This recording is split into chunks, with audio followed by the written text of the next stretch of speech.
Hello, welcome to the ALCTS Webinar on Environmental Monitoring and Control. I'm Karen Kiorpis, a member of the ALCTS Preservation and Reformatting section. I will be your host for today's webinar. Our presenter today is Julie Mosbo. Julie is the William and Susan Oren Preservation Librarian at Texas A&M University Libraries, a position she has held since October 2013. Prior to that, she was Preservation Librarian at Southern Illinois University at Carbondale. Since 2011, Julie has been an integral part of ALCTS's Fundamentals of Preservation web course, serving as an instructor. She brings much experience to today's topics, and we are fortunate to have her with us today.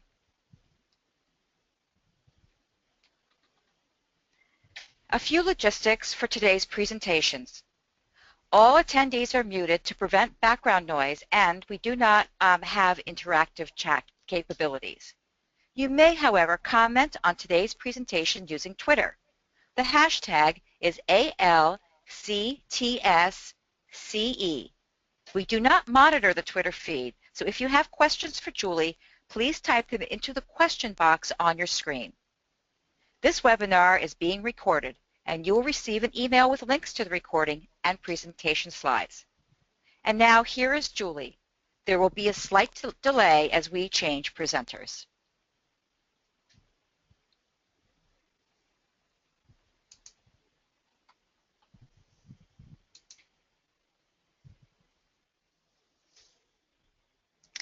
Hello everyone. I'm glad that you were able to join us today. So as Karen mentioned, today we are going to start with looking at environmental monitoring and control.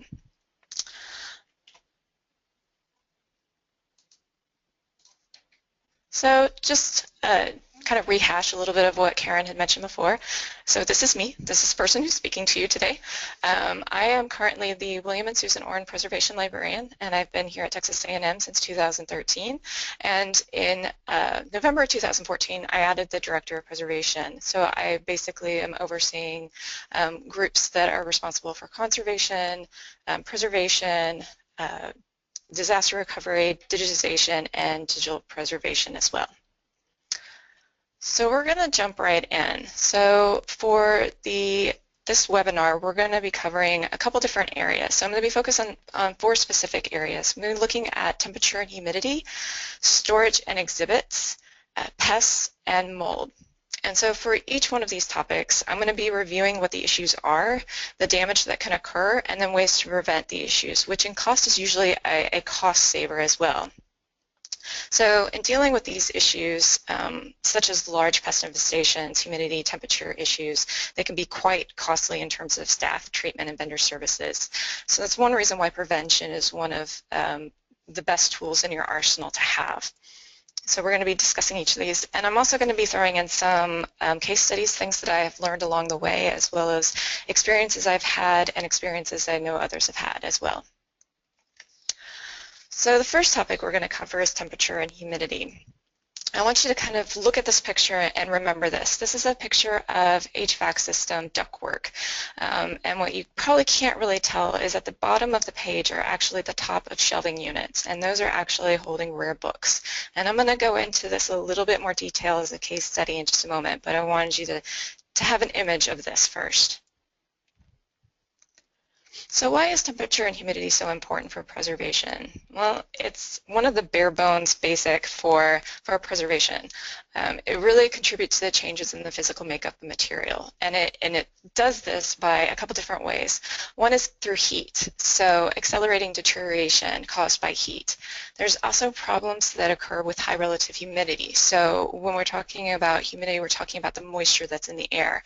And so these changes in the moisture and additional moisture can create harmful chemical reactions to materials. And then when you have issues such as high humidity and low temperatures, you're really creating one of those ideal environments for mold growth. So that's something to consider as well. Another reason why temperature and humidity is important, another thing to keep in mind, is the dramatic fluctuations in temperature and relative humidity can cause a lot of problems. So something to consider is that materials are always adapting to their environment. So they do this by absorbing and releasing moisture. So if you can picture a piece of paper laying down on a table and you introduce moisture to that piece of paper, what happens is that it absorbs that moisture, expands. When it starts drying out, it starts contracting again. It's the same thing happens with moisture in the air. So as you add moisture, it expands, and then as it dries out, it contracts and it kind of shrinks back down. So if you think about this, and you think about this happening multiple times, you kind of understand why there could be so many issues relating to this fluctuation. So what it can lead to is things like cockling of paper, and that's kind of one of the terms that we use. And that's when you see kind of that wavy lines, that wavy kind of wrinkles that you see in paper. And it also can cause flaking ink. Going back to that visual of the paper getting wet and that expanding and contracting, when you start adding ink on top of that, ink will absorb moisture differently. So you've got two different things that are kind of absorbing moisture at different times. If they don't go together, you're going to start having problems. And so that's why ink sometimes flakes when you add in moisture. It can also warp covers of books. I'm sure a lot of times you've seen books that just completely expand and you almost have a ball because both the front and the cover boards have completely expanded. There are also times when you might see that a book board is actually concaved on its end, and so you've got a part of the book board that's now sticking out. And then also another example, especially bringing in kind of the AV collections, is cracked emulsion. Emulsion is very similar to ink in that it kind of lays on the surface. So if you've got two different items that make up an item, you've got two different types of material that make up an item, and they're both absorbing moisture differently, you're going to run into some problems. So one of the first things to really understand is the idea of standards. There are a lot of standards out there for temperature and humidity. So I wanted to give you a couple different examples. One is from the National Information Standards Organization report. So they have set guidelines for storage of paper records, and that's what you see in front of you.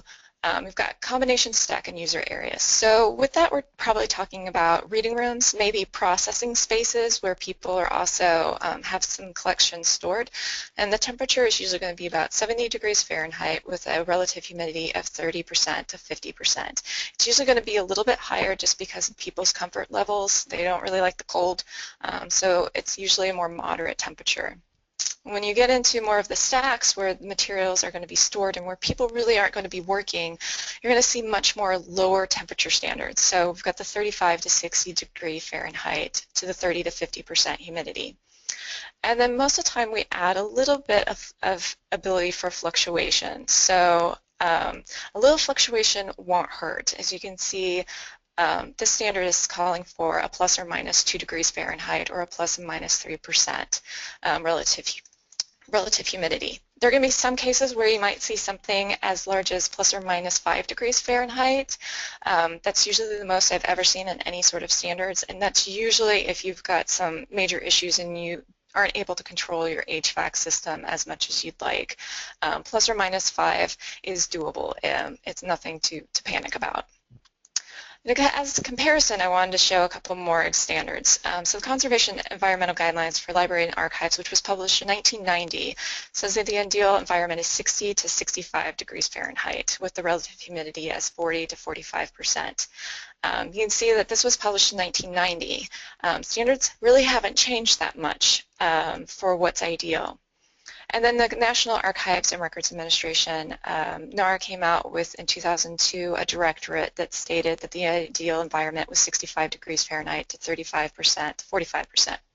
So if you can notice, relatively, the standards are the same from these different sources. You do want to pick sources and find those sources and use those to be able to educate your facilities group. I know that personally my facilities crew very much expects me to provide these kinds of standards. It helps them know what I'm talking about, and it gives them a number to lean towards. So having these standards and understanding them is important. So some of the preventative preservation that can be done is creating an environmental monitoring program. And that can be done a couple different ways. It doesn't have to be super expensive. It can be pretty basic. So the first thing you're going to want to do is identify the types of items in your collections. So I showed you those standards in the previous slides. That's going to be primarily for mixed collections. And when I talk about mixed collections, those are going to be collections that might have photographs and textiles, the standard things that you're going to, and books and paper, the standard things that you're going to see in most academic special collections as well as historical societies. When you have specialty libraries, specialty collections, or libraries that can afford to have separate storage for different types of material. There are some materials that like a slightly different environment. So photographs and audio-video materials, for example, like it much cooler.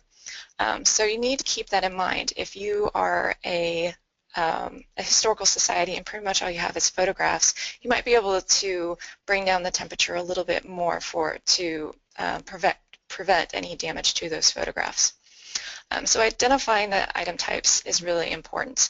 And later on I will have a resource slide that has Image Permanence Institute link where you can find a little bit more information about those specifics to the photograph and AV standards.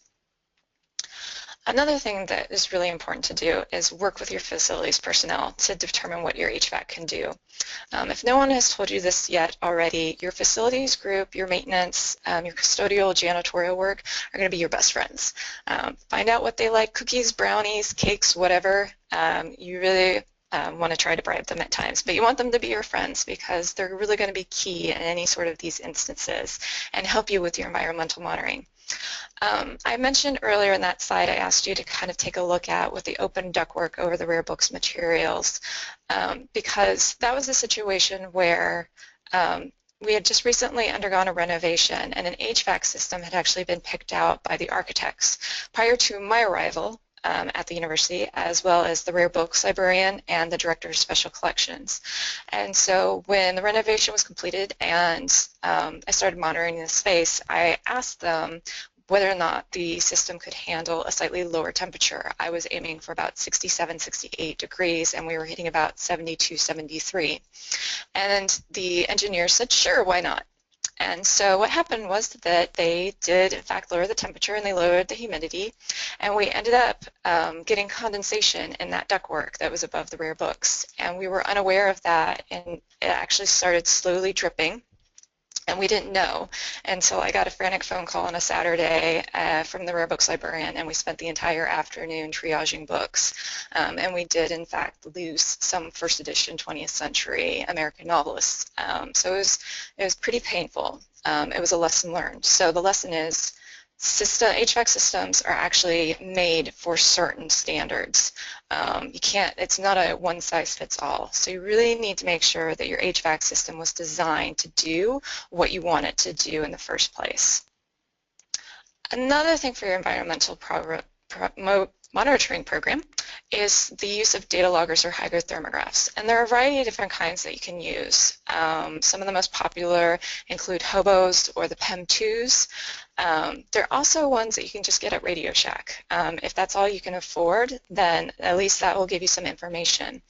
The preference with the hobos and the PEM2s and those data loggers, the digital readouts, is that it provides information that you can then download and then you can upload into software and it creates reports for you. Another thing that you can use are hygrothermographs. This is kind of old school, but they also still are very relevant in that with the digital readouts, you're really just seeing on that monitor what the current conditions are, whereas you have a hygrothermograph, you're actually able to see what's been happening over the course of a week or a month, however long you have that set for. The one disadvantage with having the hygrothermographs is that you can't download the data easily and just create a report. Another part of environmental program is actually reviewing your data. It's one thing to collect the data, but you really have to actually look at it, and you have to review it, and you have to study it, and then collect it and review it every single year to see if you can find any trends that are happening. A lot of times I've seen institutions that they collect data and they're so proud that they're collecting the data, but they're not actually looking at it, so that's really important to review it. Another thing is to actually share the data with facilities. I do this on a regular occasion. I've set up an environmental program where I'm using both hygrothermographs and data loggers. Hygrothermographs in our general collection stacks, mainly because I haven't figured out how to secure the more expensive digital data loggers so that no one walks off with them. But in our special collections, I'm using the data loggers, and I've trained folks how to use those and how to upload the data into the software that we use. I then take that data and I create reports. I review what's going on, and then I share that data with facilities and with the curators.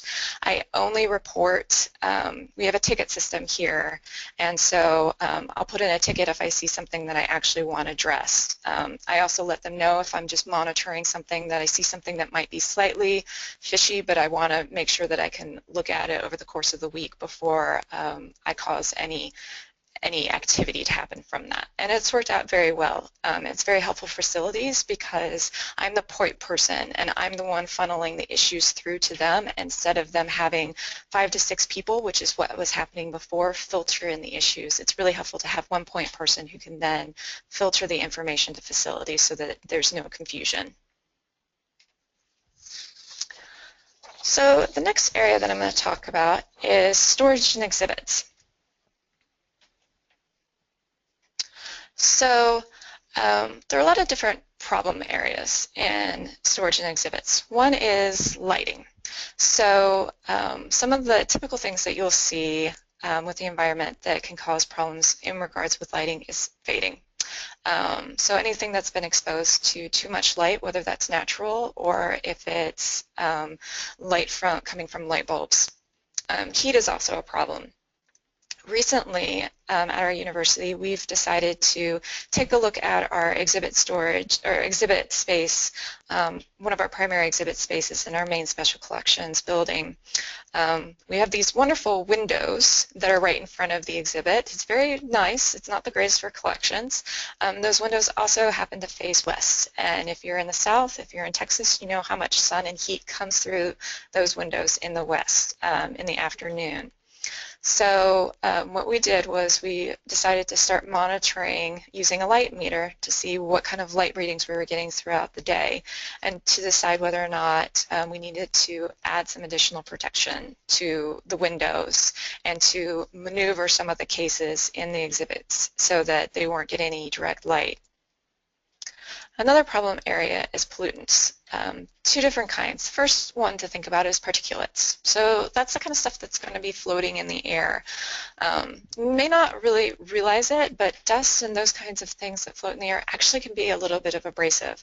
So one of the reasons why we like to cover materials that are sitting out on the tables. We don't want them just sitting out there. It's because of the light, but also we don't want any sort of dust or anything to get on it. Simply brushing it off can leave scratches, so we want to avoid that. Particulates can actually also attract pests and mold and cause staining as well. The second type of pollutants to think about is the gaseous kind, so sulfur dioxide, nitrogen oxide, and ozone. So again, these kinds of gaseous pollutants can cause staining and discoloration, also can accelerate the aging properties of the materials. One example of that is acetate film. Acetate film is extremely self-destructive in some respect. Acetate film will start decay. It's called acetate decay, or sometimes you also hear it as called vinegar syndrome. And what it does is when it off-gasses, it creates this extremely strong odor that smells just like vinegar. It's so strong that if you totally take a whiff out of it, you're going to clear your sinuses, give yourself a headache, and cough quite a bit. It's extremely strong. So what happens with the acetate decay is that it just inherently starts decaying. If you have it in a closed box where none of that gas and can escape, then it starts basically feeding on itself. There's no way for it to escape, and so it just kind of grows and grows and grows, and it causes problems. It's another reason why in film collections you typically don't want to house multiple film reels in the same can, especially if you've got something that has acetate decay. You don't want it housed with something that doesn't have acetate decay because it actually can spread and it can trigger the acetate to decay in another film as well. So that's kind of a good segment into storage as well, as I'm talking about off-gassing. So storage can be a a problem as well if you have materials that are inherently acidic, such as newspaper, or materials that off-gas like acidic, or like acetate decay, acetate film. So those are things to consider and keep in mind as you're working with these collections. So some of the preventative measures that you can do is create lighting requirements. So kind of the basic level, the light levels should be kept as low as possible. So that includes just turning off lights if you're not in use.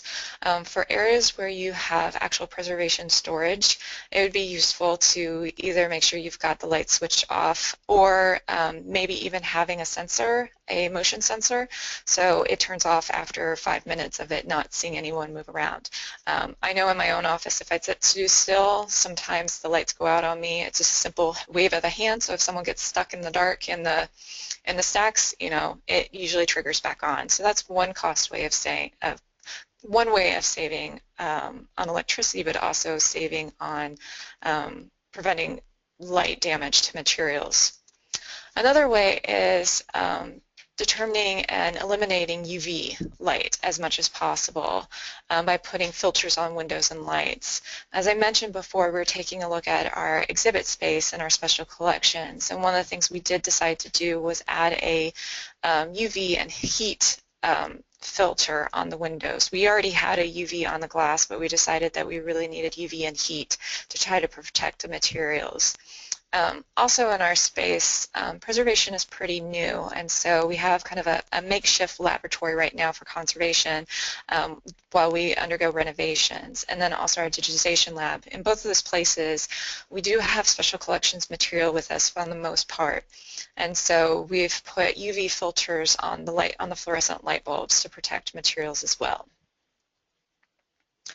For reading and inspection areas, you really want the reading the levels to be around 300 to 600 lux. You can get a light meter that will give you these readouts. Most of them you can find, most archival vendors will have light meters. Really want something that will give you lux and lumens so that you can get both visible and also UV light readings. For the reading and inspection areas, we're really talking about maybe those processing spaces, general collections a little bit, and then also the reading room where patrons are looking at materials. For display, we're going to want something that's a little bit lower, somewhere between 50 to 150 lux. The lower the better, and this really depends on the type of material. As I mentioned before, with the humidity and temperature, there are going to be some materials that are going to like the environment a little bit different than others. Same is true with light. There are going to be some materials that actually need much lower light levels than others. I think it's very surprising for some folks that textiles are actually extremely fragile, and light can be extremely harmful for those textiles, and they prefer a little bit lower light level. So really need to kind of keep that in mind. For storage areas, those areas where really the light should be off for the most part. No one's really working in those spaces, looking at 10 to 50 lux. Enough light for you to be able to make your way through without tripping over anything, and also to be able to read the labels so that you can get what you need and access what you need. Some of the other preventative ways that you can that you can help your collections is setting up a plan for page turning during an exhibit, especially if you've got a longer exhibit, or maybe doing facsimile or item replacements. For example, if you've got an exhibit that might be up until January, until maybe midsummer, think about those times when you might really want that original out there. It may not be the entire time. Of course, you are going to want it out there, the original out during the opening of the exhibit. And then you might be able to replace it, or you might be able to get a facsimile. And then during the times when maybe you've got Parents' Weekend, graduation, you might see an influx of visitors. You might go ahead and pull the original item and put it back out again. And then maybe summertime's is a little bit slower, so again, you might consider putting your facsimile out. have some flexibility and think about that. Turning pages, rotating items. I know that I've had some exhibits that have stayed up a little bit longer than we necessarily would like, but we, to kind of prevent the items, we've actually rotated them so that those areas that are a little closer to those windows that I mentioned before, that we'd rotate them so that nothing is sitting in that space for too terribly long. And one of the best solutions, one of the lowest level solutions is investing in blinds and shades. Being able to cut out that light from the windows, the natural light, is another investment, but is also a very valuable one. For particulates, really looking at filters, so filtering the debris through a central system, changing those filters, creating an actual calendar, and knowing when your filters are going to be changed. That usually means coordination with facilities because most places, the staff, faculty are not the one, or librarians or archivists are not the ones changing the filters. So really getting to know the facilities guys is really important. And then also plan for routine housekeeping, dusting and vacuuming. In a lot of places in the stacks or in the processing spaces may not be able to have custodials. That may be kind of off limits for custodial janitorial staff. So that means that it's really up to the people who are working in the area to keep it clean.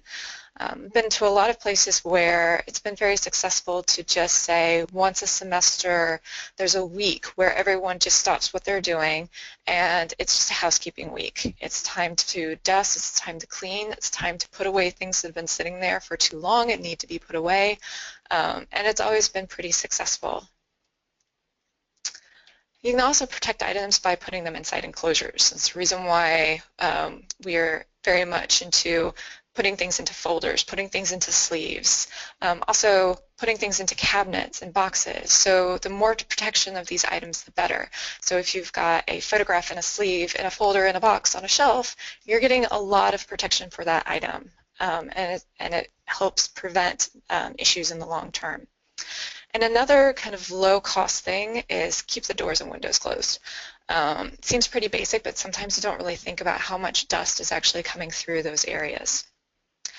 And for gaseous issues, just keep in mind that everyday facility as items can actually off-gas and cause problems, and that includes wood shelving, things like that. Also photocopiers. Photocopiers actually generate ozone. Now, this doesn't mean that you shouldn't be photocopying some of your collection material, especially if you've got a patron request, but what it does mean is maybe you don't put your photocopier in the stacks, maybe you have it in a different area, and you don't keep any collections materials permanently stored nearby. Again, just kind of keeping that in mind. And then, as always, good air exchange is going to really help over time. It's going to prevent a lot of the issues and the pollution that can be in the environment. And then finally, storage issue, preventative preservation for storage. When you're looking for materials, you really want to look for things that say lignin-free, acid-free, or the terms polypropylene or mylar. One thing to keep in mind is that a lot of times when you see something that just says that it's archival, doesn't mean that it's actually acid-free or lignin-free. And I think I forgot to mention earlier that storage is also an issue with the acidic nature of materials such as newspapers. And so again, making sure that you've got that acid-free, lignin-free is really going to help some of those materials and let them last a little bit longer. So we're going to go into the third section, which is actually one of my favorite sections, which is integrated pest management. And I think one reason I just find it fascinating, insects are such small little creatures and they're so complex, and the damage that they do and the amount of work that we do to try to prevent them is pretty important, and it's a lot of effort. So there are a lot of different kinds of pests, and so I really want to define what a pest is. So we're talking about typical insects that we usually talk about. So different kinds of beetles, there are different kinds of cockroaches, silverfish, which really seem to creep people out very easily. Spiders. Now, spiders don't necessarily actually eat collection material, but spiders do feed off of other insects. So it's important to note if you find spiders in your collection stacks because they are getting a food source somewhere. And so it's important to notice when they are hanging around because they're getting insects somewhere. So that usually means you've got something going on in your collections. Same thing could be said in some of the southern, southwest areas. I know in Texas, I run into geckos occasionally in our stacks. And again, geckos aren't there to really make nests or to create havoc with the collections, but they're finding a food source somewhere in there. Mice and rats can be extremely problematic as well. Not only do they make nests, but they also will start nibbling on some things. Squirrels. I threw squirrels in here because when I was getting my specialization in preservation, I was taking a museum studies course and we were taking a tour of a house museum, and it had this really lovely glass display cabinet that was built in, and the docent explained that there was a weekend where a squirrel had come from the roof and dropped into the cabinet and couldn't find its way out and completely panicked and broke all the china that was in the cabinet. So it's little things like that that you may not really think of that are very rare but can happen. Same things can be said with raccoons and possums. A lot of the older homes, a lot of older historical societies and buildings have issues with raccoons and possums. Here at Texas A&M, we also have an issue with bats. We have a big bat colony that lives on campus, and we recently had our football field, which was actually home for a lot of those bats, was under renovation. Those bats were finding a different place to live and actually found it in one of our libraries. So dealing with that. I also like to tell a story about, I actually didn't see this and I was quite disappointed, but at an institution I was working at, we were thinking about purchasing a collection, and so I went to New Hampshire to look at the collection, but there was a blizzard, and so we weren't actually able to see it. But this collection had been stored in the barn, and porcupines had gotten into the barn and had made a nest. And so there's evidently porcupine feces and porcupine quills in all of these books. So it's things like that, collections that you're taking in. You're not really going to see too many porcupines probably making a home in a building in the middle of campus or in a public library in the middle of a city. But when you are making ideas of purchasing and donating, having donations come in, it's things like that to consider as well. So I just want to pull out a couple of these insects and really talk about what it is that they're really attractive to in these materials. So silverfish eat a lot of material that are high in protein and sugar and starch. So that includes everything from cereals, wheat flour, and that also includes starch in the book bindings, and then also paper where there might be glue and paste, especially some of the older type of glues and paste out there. So what they usually do is they just bite little tiny holes, and they're really interested in fabrics as well, such as cotton, linen. They can't exactly digest everything, but they're still going to try to eat it and damage it and cause a fair amount of damage as well. For cockroaches, they pretty much eat anything, as most of us know. So we've got meats, grease, starchy foods, and again, they really like leather. They're going to like wallpaper paste and different kinds of paste, book bindings and sizings, and can do a lot of damage. So one way of actually identifying if you have a pest problem is a couple different ways. One is, and I don't have an image of this, but if you open a book and you see these small little holes and they actually go through multiple pages, usually is an indication that you've got some larvae that are making their way through the book. It could be an old infestation, and we'll talk about dealing with that in a little bit. Another way is identifying insect frass, and the term frass is really used, sometimes you might hear it as just being referred to as insect feces. Also, sometimes it's referred to anything that an insect leaves behind, whether that's feces or dirt, parts of their body that might slough off in the process of them moving around. So the example that I have on the left hand of the screen is an actual feces. So those little dots that you see on the top of the spine, that's all insect feces. It's pretty easy to determine. They're just little blobs, pretty much. and you'll see it pretty prevalent. One thing to also note, and something that you can't do for your special collections, but I have done for our general collections, is insects really like to go into the spine and the gutters of books. So when you're looking at books, you need to look carefully in those areas because they like the dark places to hide.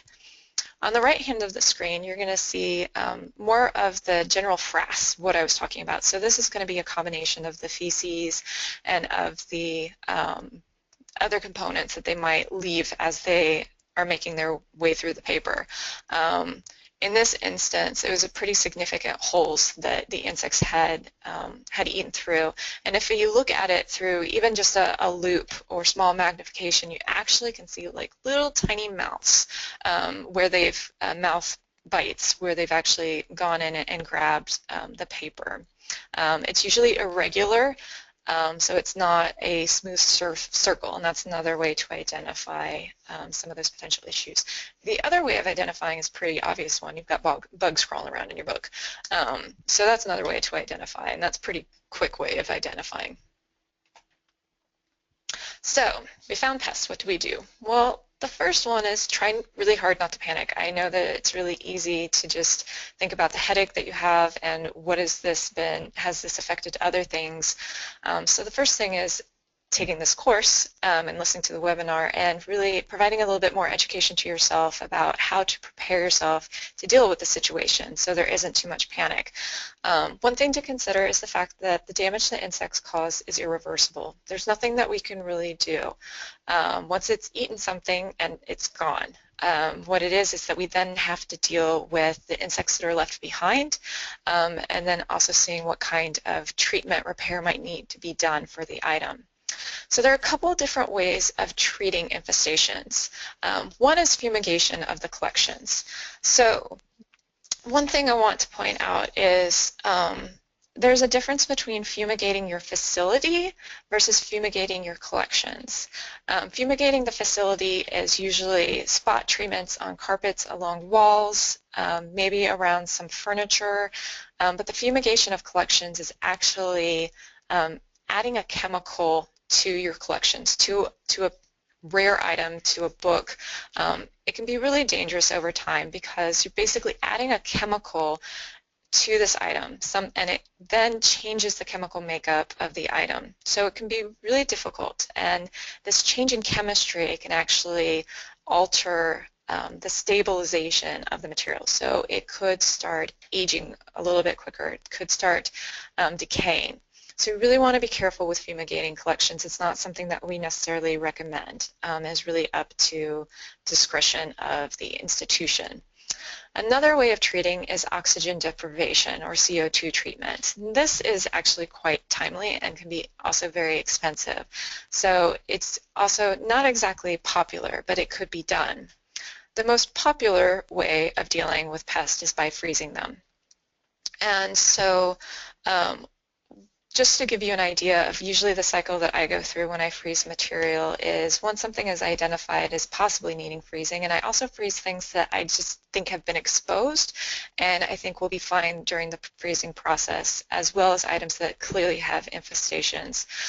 You bag the material so that you can contain it, and you put it into a freezer. Now here I've got a walk-in freezer, which is really nice, but in the past I've also dealt with having a special freezer, freeze dryer that was created specifically for this purpose for library and museums and special collections. It's a blast freezer, very expensive, about $30,000 plus. And then also kind of the lower end is getting a upright or a low trough kind of freezer. You really need to look at the specifications for those freezers and point out one that's appropriate. But usually what happens is I bag it up, I'll put it in the freezer, I'll wait 5 to 7 days. I might go a little bit longer if we've got a longer holiday weekend, but usually I take it out between 7 and 9 days if I can. I will keep it, once I take it out, I'm going to keep it bagged because I really want to monitor what's going on. When you freeze insects, you're hoping that you're going to kill everything.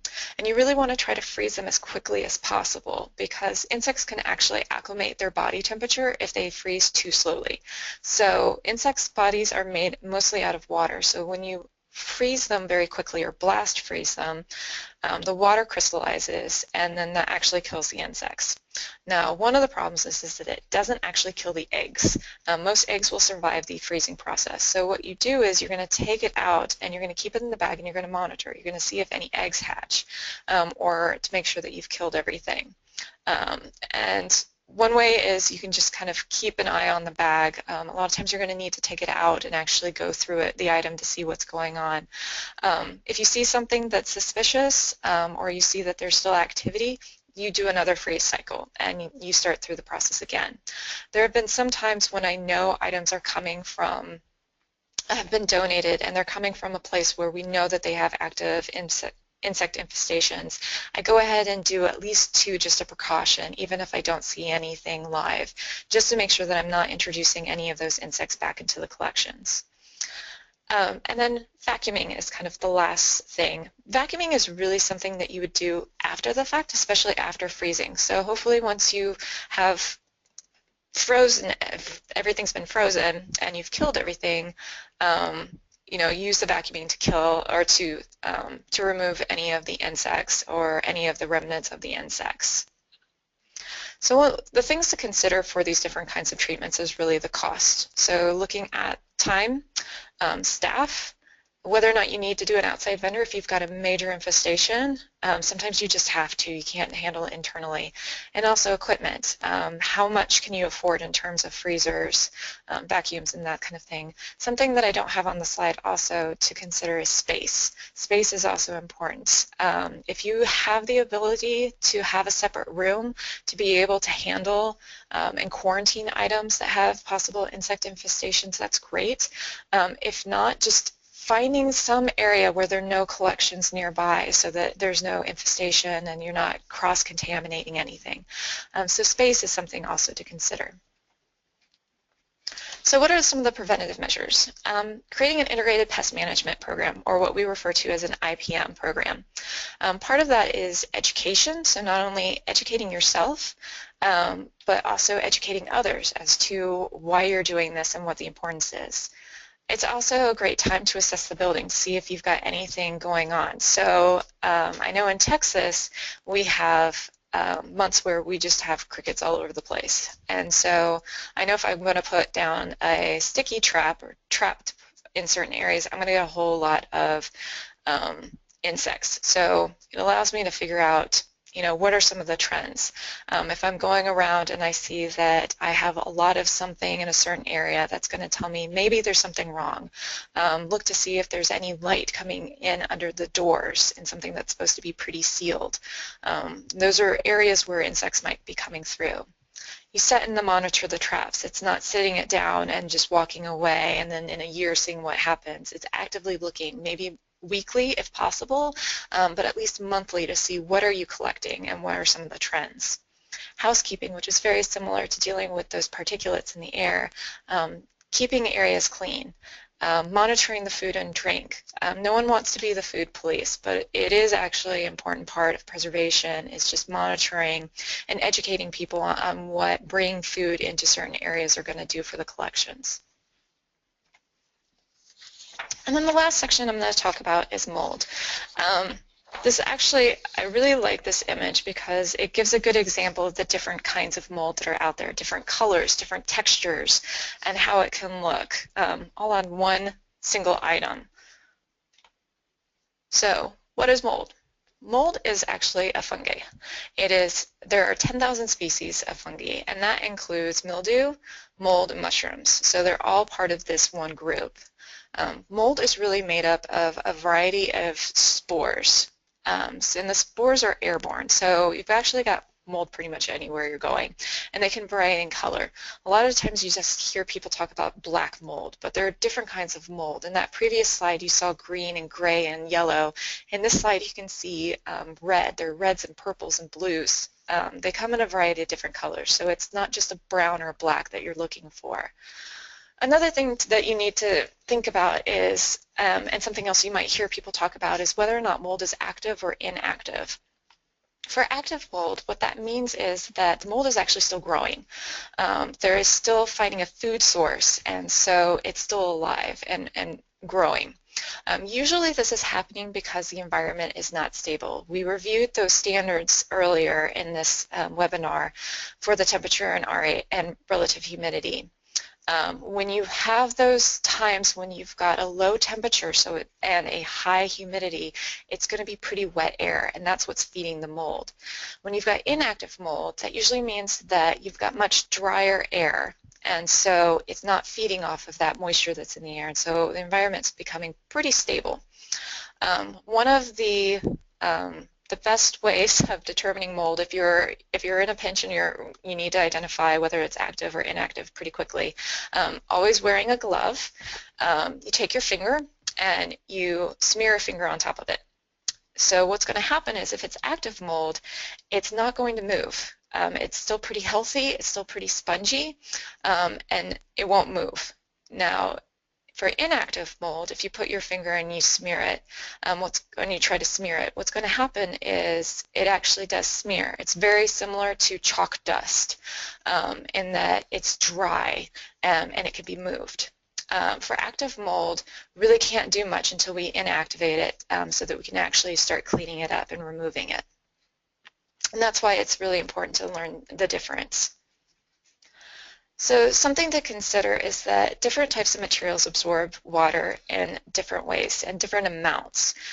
So we've got materials that, some that are just going to absorb more than others. An example of that is I had found a large amount of mold in a storage unit, and so what was very confusing is that I couldn't figure out exactly where the mold was coming from, because say I had a run of over 200 volumes of the American Medical Association journal, and there are 3 different kinds of materials that these volumes were bound in. There were 2 different kinds of buckram and something that was very much like book cloth. And so for the buckram, I had one buckram that had mold, I had one buckram that didn't have mold, and I had the book cloth that had mold, and they were all intermixed. So I might have mold on 2 volumes, no mold on another volume, mold on 3 volumes, no mold on 4 volumes, and it was just intermixed, and that's because it absorbs very differently. So you need to keep that in mind. As talked about before, the lower the temperature and the higher humidity, that's when you're going to get the greater chance for mold growth. And so if you're familiar with disaster plans and disaster planning, notice that a lot of times we're trying to get that environment stable after a major disaster, especially a water disaster, because mold can start growing within 48 to 72 hours. You really want to try to stabilize that environment as quickly as possible. So mold does a lot of damage. So it eats the paper. It also is attracted to other materials as well. So I've found it on pneumatic tapes. I found it in textiles. It's not just books and paper that you'll find it in. Mold, very similar to insects, is attracted to that cellulose and that starchiness. So it really likes adhesives and sizing as well. And what mold does and how it digests is that it actually excretes a digestive enzyme that then allows it to eat those types of materials. And that enzyme then gets on the materials and can alter and weaken and stain them over time. Another thing to consider is not only the damage that can be done for materials, but as you're cleaning up and as people are exposed to it, it can cause some problems as well. So mold can be a problem for people. It can cause allergic reactions, asthma. It can be problematic for people with respiratory problems or weak immune systems or skin and eye irritations.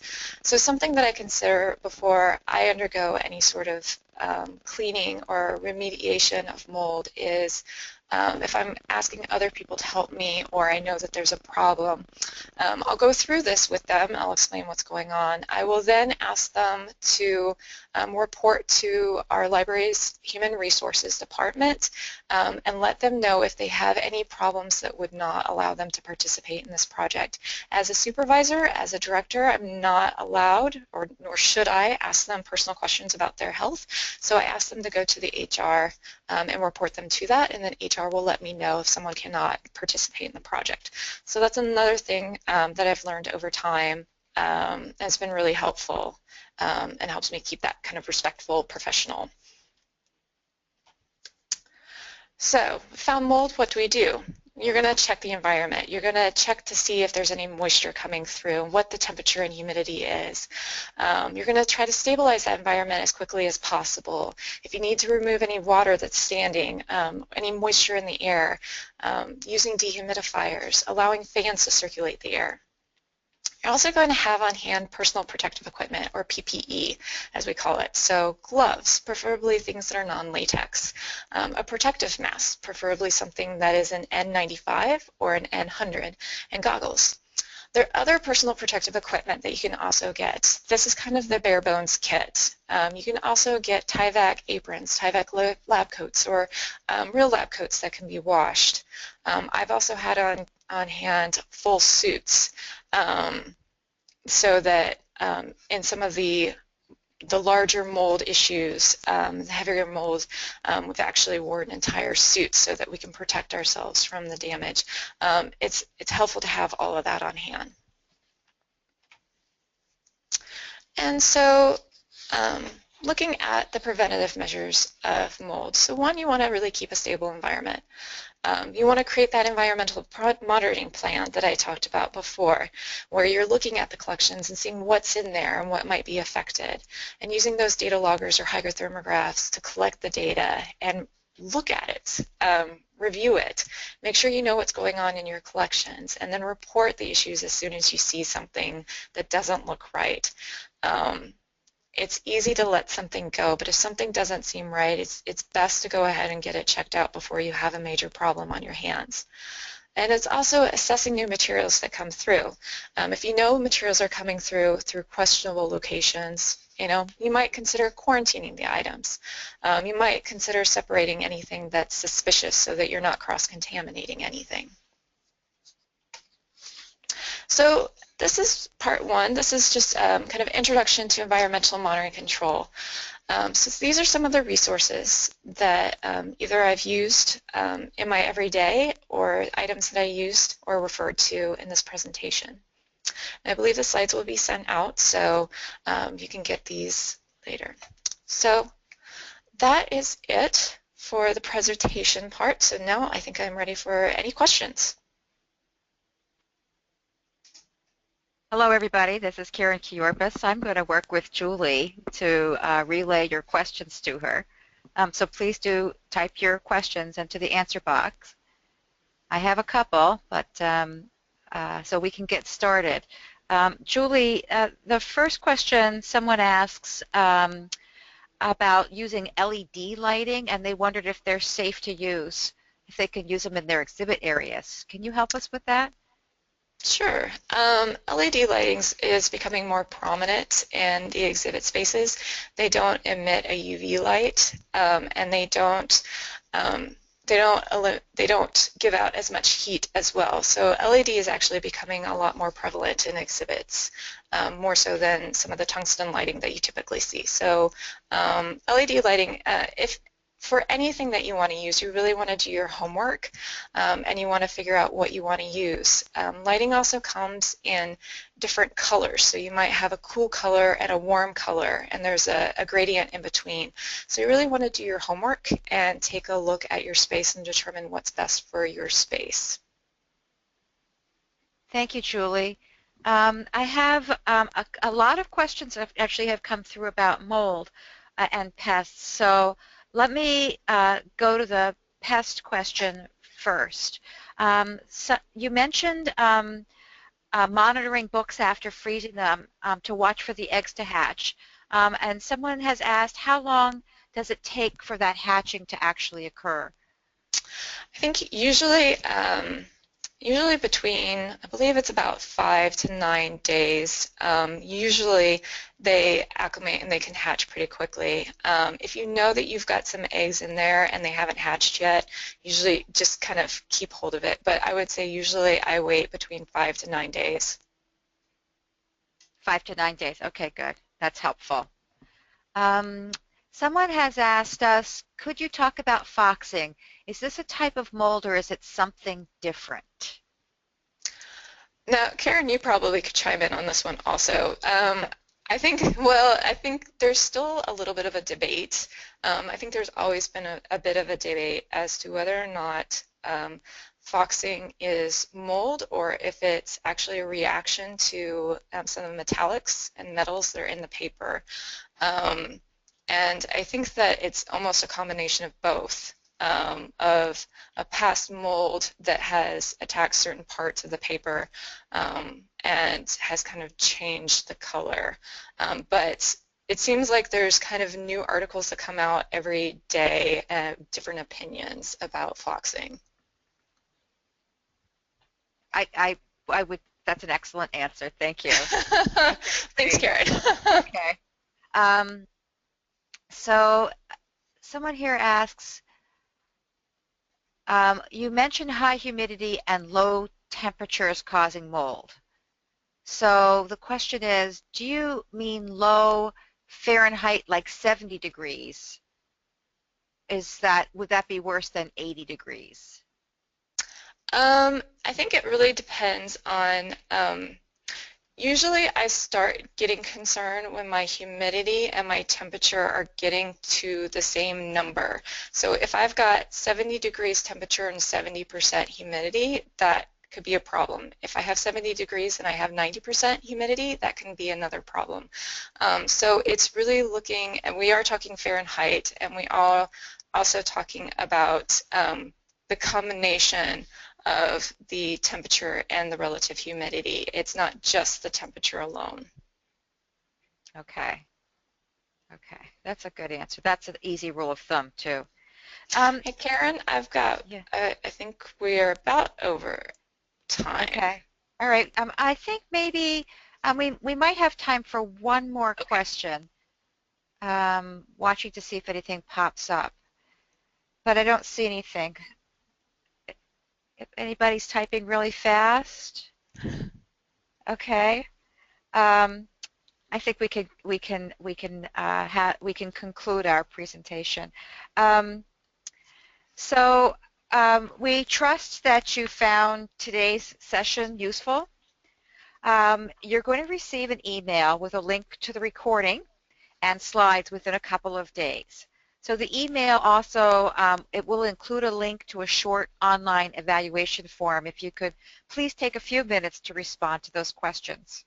Your comments are very valuable and help ALCTS Continuing Education Committee plan future events. You also now have the opportunity to receive a certificate of attendance, and that's also going to be in that email, so watch for it. Special thanks to our presenter, Julie Mosbo. Thanks also to members of the Continuing Education Committee and Megan Doherty from the ALCTS office. The support they provide make it possible for us to present these webinars. We have many events coming up. Part 2 and 3 of the Library Preservation Today series are about the care and handling of books and preserving digital collections. We will have 2 additional webinars on topics related to preservation during Preservation Week. Additional webinars cover topics such as doing oral history, WebDewey, and tools for metadata automation. Please see the ALCTS website for more information on these. ALCTS also offers web courses which are 4 to 6 weeks long and e-forums which are actually a 2-day email discussion. Thank you for joining us today. This concludes our session.